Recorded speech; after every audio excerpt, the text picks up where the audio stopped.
The storm is about to break, and Dexter Morgan is standing right in the center of it. Episode 7 gave us victories, but they were victories wrapped in chains. Batista is circling closer, Prader is tightening his leash, and Harrison is watching his father more carefully than ever before. Episode 8 isn't just another chapter, it's the turning point where every thread begins to strangle Dexter at once. The question isn't if someone will catch him.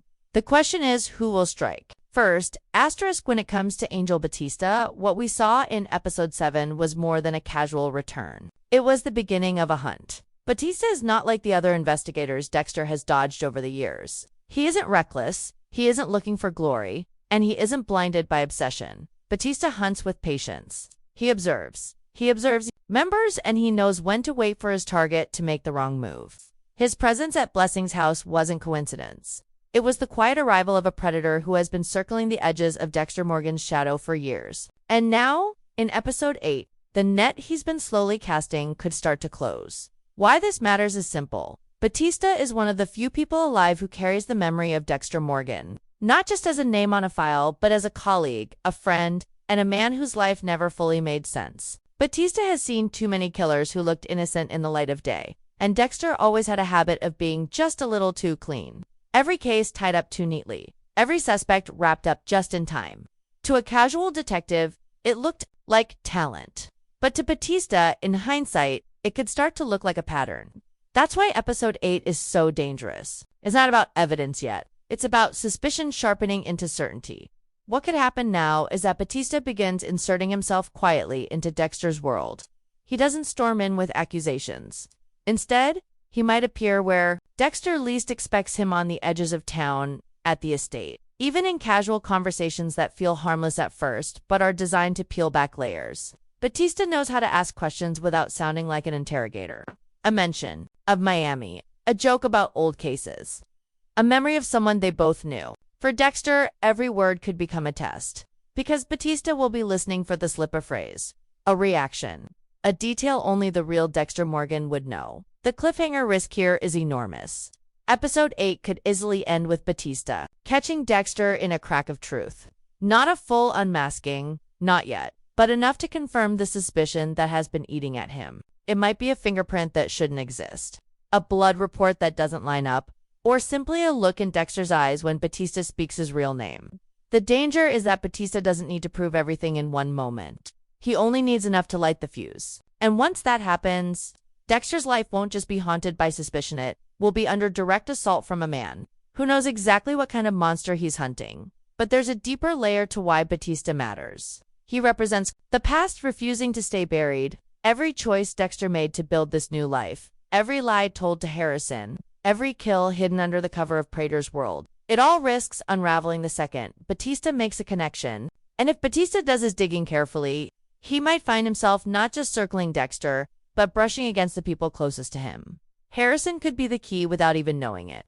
Imagine Batista casually asking about his father's late nights or strange habits. Harrison, already suspicious, might unknowingly hand Batista the missing pieces. That's how a slow investigation suddenly turns into a direct strike. The most chilling possibility is that Batista never confronts Dexter directly in Episode 8. Instead, he builds his case from the outside, gathering allies, securing warrants, pulling strings behind the scenes. And while Dexter thinks he's staying one step ahead of Prader's games, the real danger could be building in silence, waiting to snap shut when he least expects it. This is what makes Batista more terrifying than any killer Dexter has faced. Inside Prader's circle, the predators in that world kill for sport. Batista hunts for justice, and once he locks onto the truth, he will not stop until Dexter Morgan is exposed.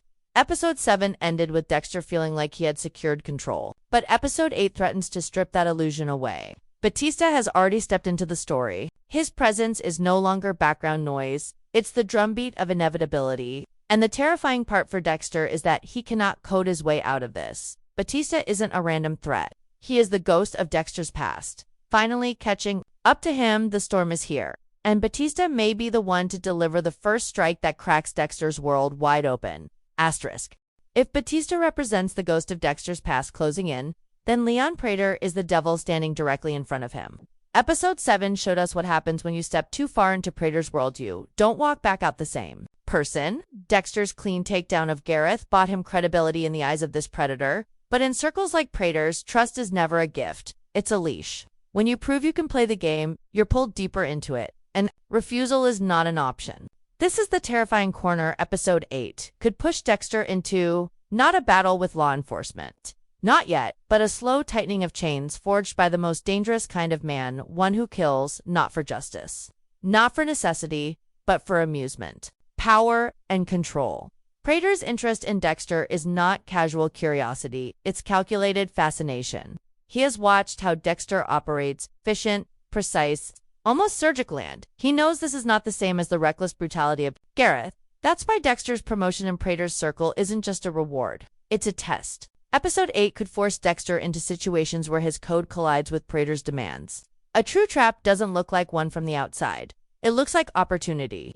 Imagine Prader offering Dexter access to elite hunts, private jobs, or even introductions to others within his network, each one more high-profile and dangerous than the last. On the surface, it's an invitation to power. In reality, it's a loyalty test designed to expose whether Dexter belongs in this world or whether he's hiding something. Why this matters is because Prader's trap doesn't need to spring all at once. The danger is incremental. It could begin with an assignment that feels safe enough, a target who, on paper, looks like someone Dexter could justify. But then the requests escalate.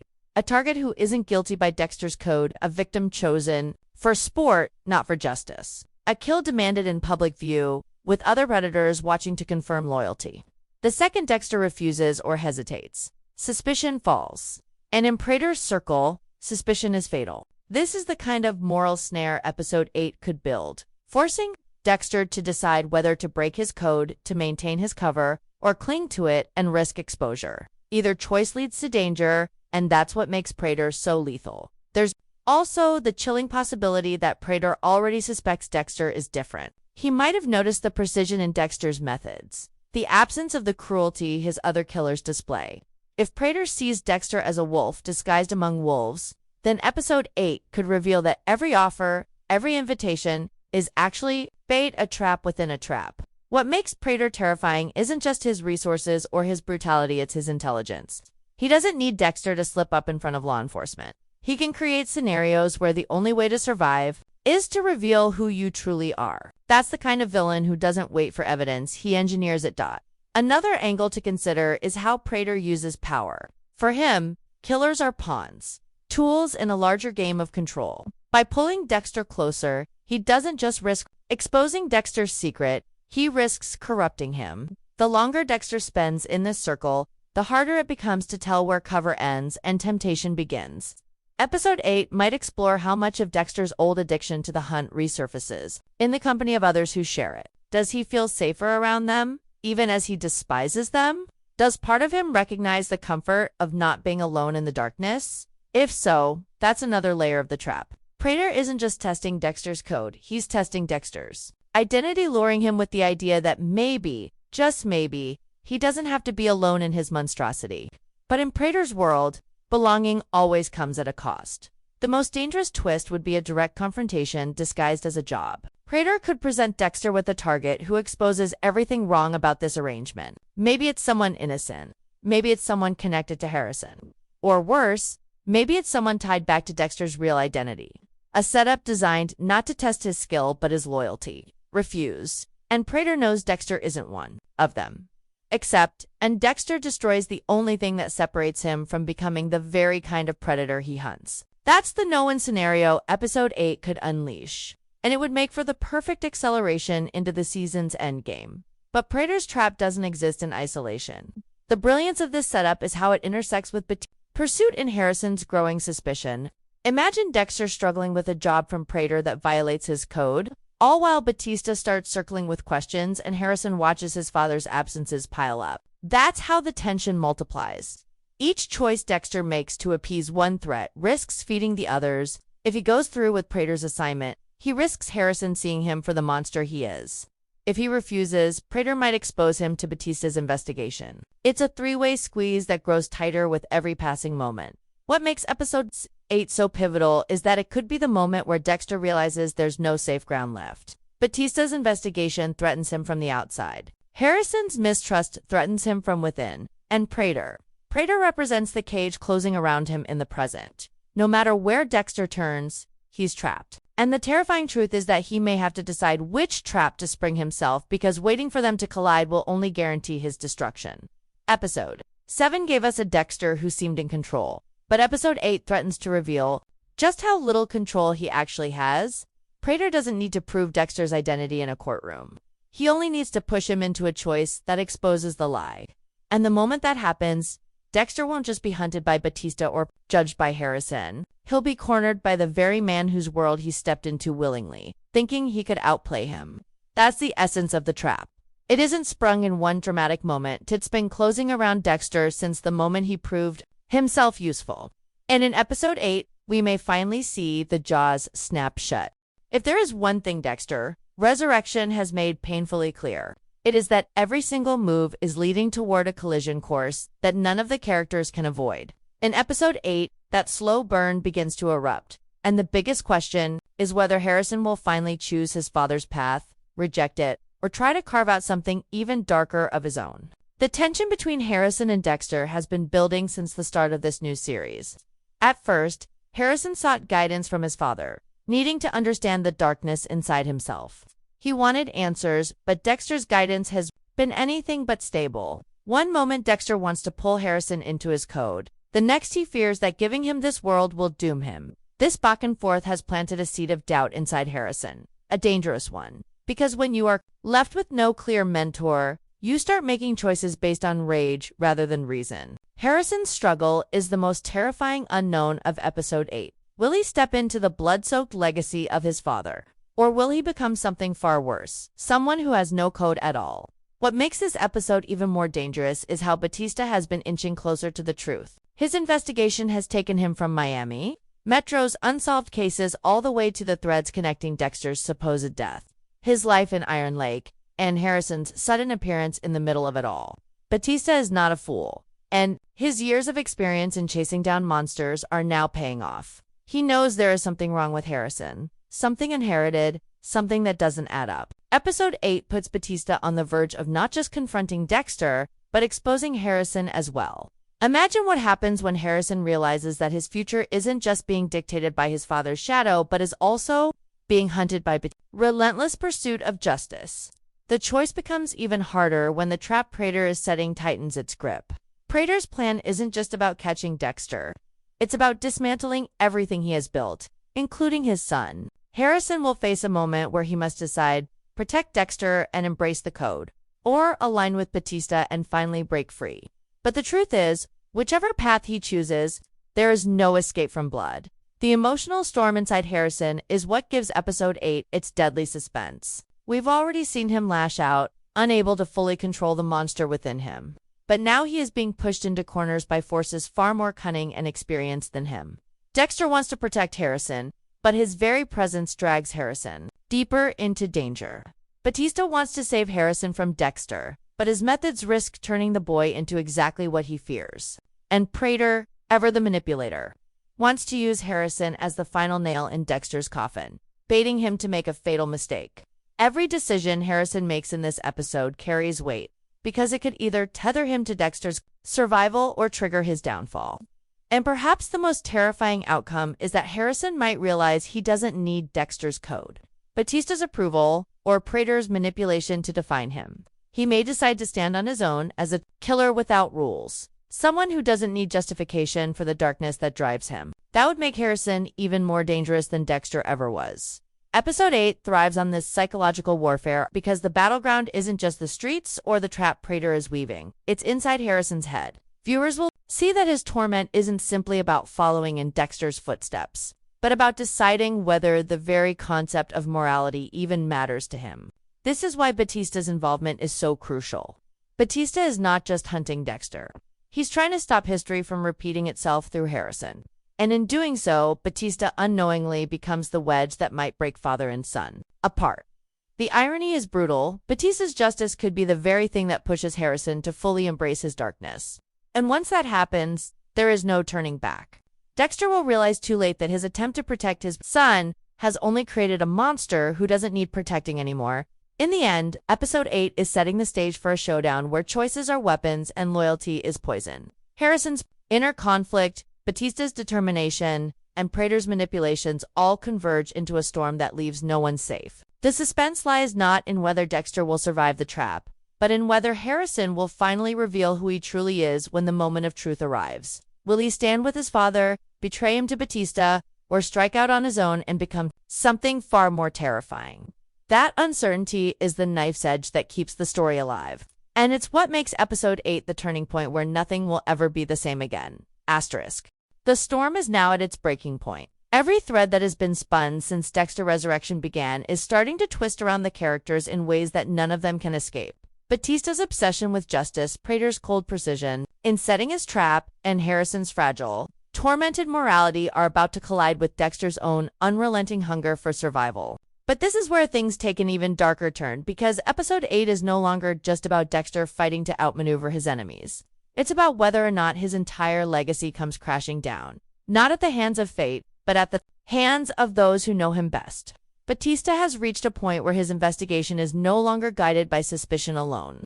He has pieces of Dexter's past clues that Dexter once believed were buried forever. The Bay Harbor butcher case, the sudden disappearance of Hannah McKay, the way bodies seemed to vanish from the system whenever Dexter was nearby.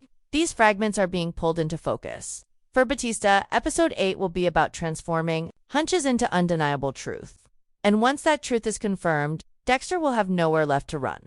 But the real twist comes in how Batista plans to close in. He isn't just chasing Dexter through the shadows anymore. He's using Harrison as the one thread that can unravel Dexter's entire double life. This is where the father and son bond becomes the sharpest weapon of all. Harrison is being torn apart by his need for answers. He wants to believe in his father, to believe that Dexter is more than the monster everyone whispers about. But Harrison has lived in Dexter's orbit long enough to see the cracks, the missing pieces, the blood that doesn't wash away no matter how much his father tries to hide it. Episode 8 puts Harrison in a position where he can no longer look away. And this is exactly where Prader's trap becomes most effective. Unlike Batista, who is fueled by justice, Prader doesn't care about morality or closure. His game is strategy. He knows that Dexter cannot be taken down by conventional means. The law has tried before, and Dexter has always found a way to slip through. But Prader's trap is more personal. It's designed not to catch Dexter in the act, but to corner him emotionally, to expose the vulnerabilities that Dexter has spent his life suppressing. By placing Harrison in the center of this trap, Prader is essentially forcing Dexter to choose: protect his son at all costs, or protect his dark passenger and the secrets it carries. Either choice leaves Dexter broken. The suspense in episode 8 comes from the fact that there is no clear path forward for Dexter. He has always believed he could balance two worlds, the loving father and the calculating predator. But that balance has collapsed. Batista is on one side, demanding truth. Prader is on the other, demanding surrender. And Harrison stands in the middle, demanding answers. Each of these forces pulls Dexter in a different direction. And the brilliance of the story is that no matter which path he takes, Dexter risks losing everything. This is the very core of the tragedy of Dexter Morgan, that the man who built a life out of controlling others' fates now has no control over his own yet. Here lies the most devastating question episode 8 raises: will Harrison finally embrace his father's darkness, or will he become the one to end it? For so long, Dexter has believed that his legacy would continue through Harrison, that the boy might inherit not only his intelligence, but also his instincts. But what if Harrison's true inheritance is not the dark passenger, but the courage? To destroy it, Batista will push Harrison toward truth. Prader will manipulate him toward betrayal. And Dexter, for all his cunning, will discover that the one thing he cannot manipulate is the heart of his own son. The emotional weight here is staggering, because no matter what decision Harrison makes, it will be final. If he chooses Dexter, he damns himself. If he chooses Batista, he damns his father.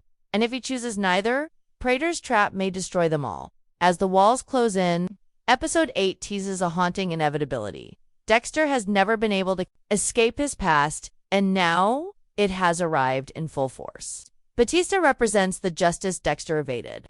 Prader represents the system that seeks to break him, and Harrison represents the one thing Dexter could never truly control. In these final confrontations, every glance, every silence, every hesitation becomes a weapon. Harrison's choice is not just about who lives or dies. It's about defining what kind of man he will become.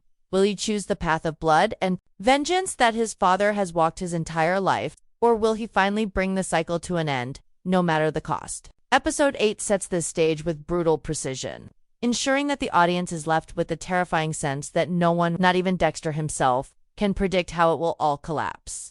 The brilliance of Episode 8 is not just in the traps or the confrontations, in the emotional terror of inevitability. Every move Dexter makes now feels less like strategy and more like desperation. Every decision Harrison faces feels less like choice and more like destiny. Batista, Prader, and Harrison are not simply characters moving against Dexter. They are embodiments of the three forces that have haunted him since the beginning: justice, judgment, and legacy. And together, they form a noose that is tightening with each passing second. By the time Episode 8 reaches its climax, it won't matter whether Dexter kills or escapes. What will matter is whether Harrison accepts his father's world or destroys it. And that single decision will not only decide Dexter's fate, but will determine whether resurrection is the rebirth of a monster or the final death of one.